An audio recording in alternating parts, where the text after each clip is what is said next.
vicoli con andamento circolare, una matassa di stradine da dipanare fino a scoprire gli sceisci, le piccole piazzette, gli slarghi che collegano le ghitonie, la forma più arcaica di vicinato, dove riaffermare nella condivisione il forte senso dell'appartenenza alla comunità.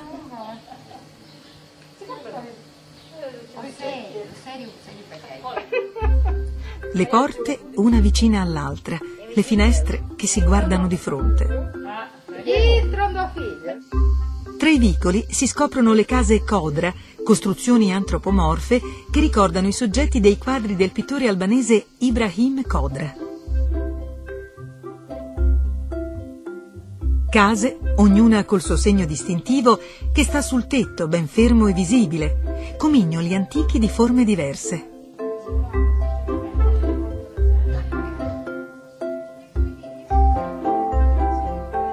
Per ognuno di essi si racconta una storia di mistero e magia. Terrà lontano gli spiriti malvagi e forse pure la mala sorte, ma per ogni comignolo vale il mestiere dell'artigiano, conosce i segreti dei camini.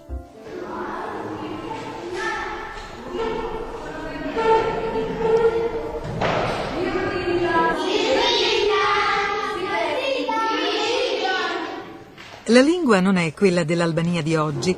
Ancora si parla alla maniera di Skanderbeg.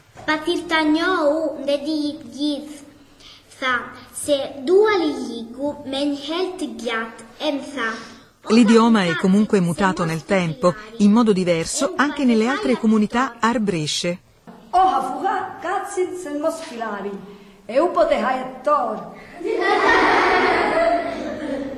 A Civita si parla e si scrive, si insegna nelle scuole. Ciccio, il cadera. Flavia ha lavorato con i suoi bambini per tutto l'anno, tra libri di lettura, quaderni di esercizi e un dizionario pensato e stampato apposta. Chi do bud, chi sot schemi, chi sot vene caromi, chi sot na presinchiene ragli, chi sot pippirine, pippiraina, schemi buche cavi braina, che mi poce. C'è solo il tempo per un'ultima filastrocca e poi via, fuori, a festeggiare la fine della scuola.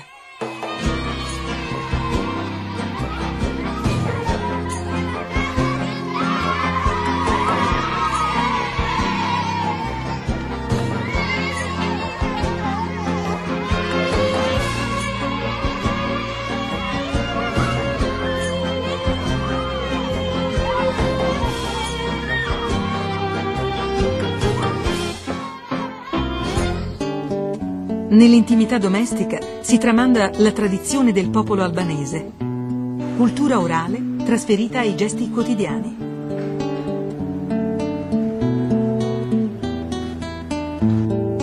Un cassetto antico custodisce una piccola cravatta, la scoglia ricamata d'oro. Nella sua casa che parla di storia, nonna Gemma ripete con emozione gesti di sempre.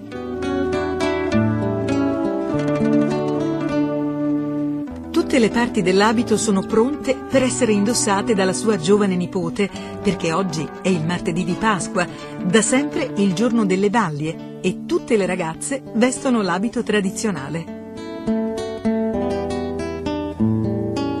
La aiuta, con passione e tenerezza. Vestirsi adesso, come molti anni fa, non è semplice. Alla sottoveste bianca ricamata da diventare un pizzo, Gemma aggiunge altri drappi colorati. La camisola tinta vescovile è la gonna delle ragazze nubili.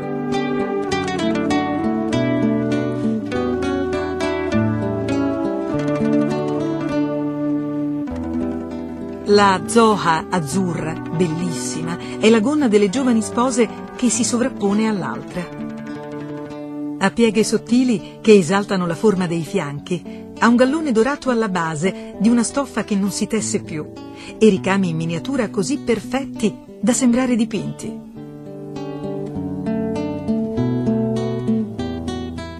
La vestizione sarà impreziosita con i gioielli, anch'essi donati e tramandati da generazioni. Dall'astuccio di seta e velluto, lisi dal tempo, la spilla più antica si chiude sul petto. Un filo d'oro impreziosisce il collo. Quando sei bella, hai visto? Questo è il laccio d'oro con nodo d'amore. Gioia mia, splendida mia. Adesso mettiamo il gilet. Con il jippun, il gilet nero, l'abito è completo. Un ricamo bello e consumato lascia leggere la sua storia di 100 anni.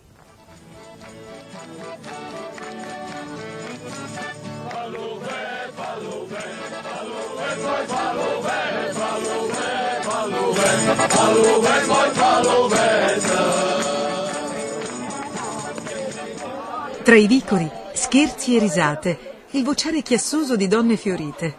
E che scavandigli?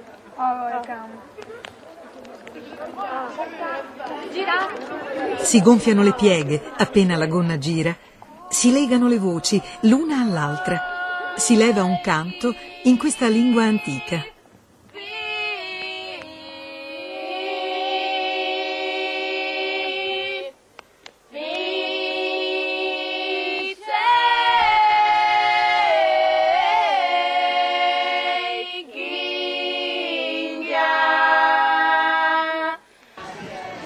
I gruppi si compongono, da ogni viuzza si muovono al passo leggero di una danza.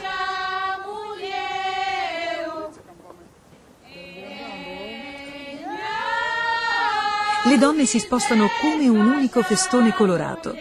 Gli uomini sono i flammurtar, i solisti, e danno inizio al viersce con la prima strofa. Segue il coro delle donne.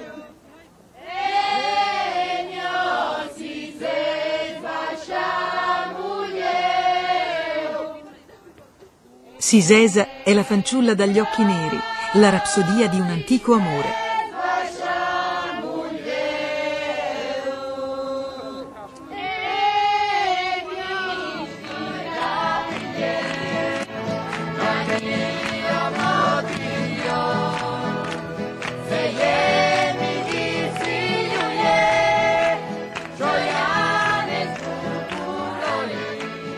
Sono canti lirici che percorrono il ciclo vitale dell'uomo, dall'infanzia alla morte, ma che narrano anche di feste popolari, del lavoro nei campi, del sentimento religioso e delle gesta epiche di Skanderbeg.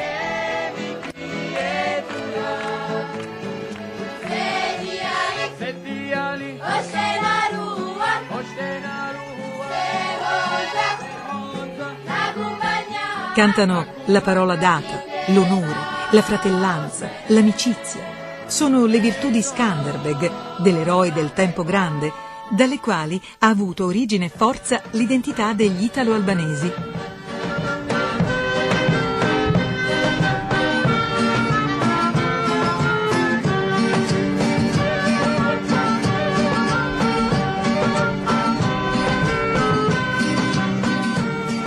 La vaglia è il ballo tondo, movenze lente e misurate, ma anche ritmo sostenuto e fiero, a ricordare antiche tattiche di battaglia.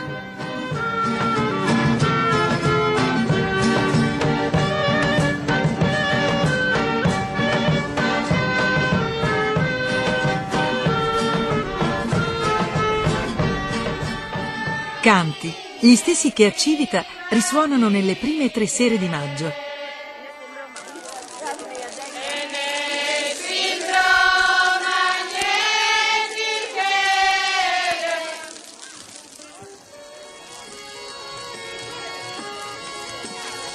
Una festa più intima, intorno ai falò che bruciano in ogni piazzetta, ogni anno, da più di 5 secoli ormai. Fuoco consolatore, scoppietta, sfavilla, diventa batra, il focolare, simbolo dell'unità familiare, e si rafforza oggi l'appartenenza alla stessa etnia.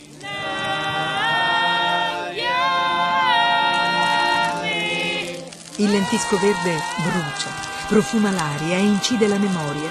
perché quello è il primo fuoco acceso dagli albanesi giunti nella nuova terra, col dolore della fuga ancora dentro agli occhi.